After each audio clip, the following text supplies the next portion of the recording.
ఇక్కడ ఓటర్లు కూడా గుర్తుపెట్టుకోవాలి ఏంటంటే కులం చూసో పార్టీ చూసో ప్రాంతం చూసో లేకపోతే మా నాయకుడు అని కులం చూసో ఇవి కాదు. ఆయనే సమర్థవంతంగా పనిచేస్తాడా చేయడా దీన్ని చూసి మీరు ఓట్లేయండి. ఇక కోటరకు అవి అమ్ముడు వేయడానికి కోటరకు 1000 రూపాయలకు అమ్ముడు వేయడానికి ఇప్పుడు ఒక్కో సర్పంచ్ 30 లక్షలు 40 లక్షలు ఖర్చు పెడుతున్నాడు. 30 లక్షలు 40 లక్షలు ఒక సర్పంచే ఖర్చు పెడుతున్నాడు అంటే ఆయన ఏం ఆశించి పెడుతున్నాడు, ఏం ఉద్దేశం కోసం పెడుతున్నాడు? అంతే కదా. సర్పంచ్కి అన్ని పైసలు ఇప్పుడే ఎక్కడి నుంచి వచ్చినాయి?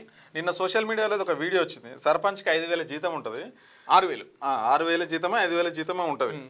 సర్పంచ్ పదవి అయిపోయేసరికి ఆయనకు బంగ్లా, ఫార్చునర్ కార్లు, ఈ 6000 జీతాలలో ఇవన్నీ ఎట్లా వస్తాయి అని చెప్పేసి సోషల్ మీడియాలో చాలా వైరల్ అవుతుంది. నిజంగా ఇప్పుడు 6000 జీతంలో ఆయన పదవి దిగిపోయే వరకు ఫార్చునర్ కార్ వస్తుంది, ఇంట్లో పెద్ద బిల్డింగ్ వస్తుంది, ఫామ్ హౌస్లు వస్తున్నాయి, ఇవన్నీ వస్తున్నాయి. ఇవన్నీ ఎట్లా వస్తున్నాయి 6000 జీతంతో? ఆ లాజిక్ ఏదో చెప్తే మనం కూడా అవును చేస్తాం కదా. జనాలు ఏమనుకుంటారు అంటే ఇప్పటి వరకే చూస్తున్నారు. అదే కదా, ఇప్పటి వరకు ఎవడు మంచిగా మందలు ఇచ్చిండు ఎవడు. ఇంకోటి ఊళ్ళల్లో ఎట్లుంటది అంటే ఒక వార్డు మెంబర్ గెలవాలంటే మునుము పెడతాడు, ఆ వార్డు నుంచి ఈ వార్డు దాకా ఎమోషనల్ బ్లాక్ మెయిల్ చేస్తారు, కాలం ముక్కుతారు, కాలం మీద వాడి లేవరు, ఓటేస్తా అని దాకా లేవరు, ఒట్లేపించుకుంటారు.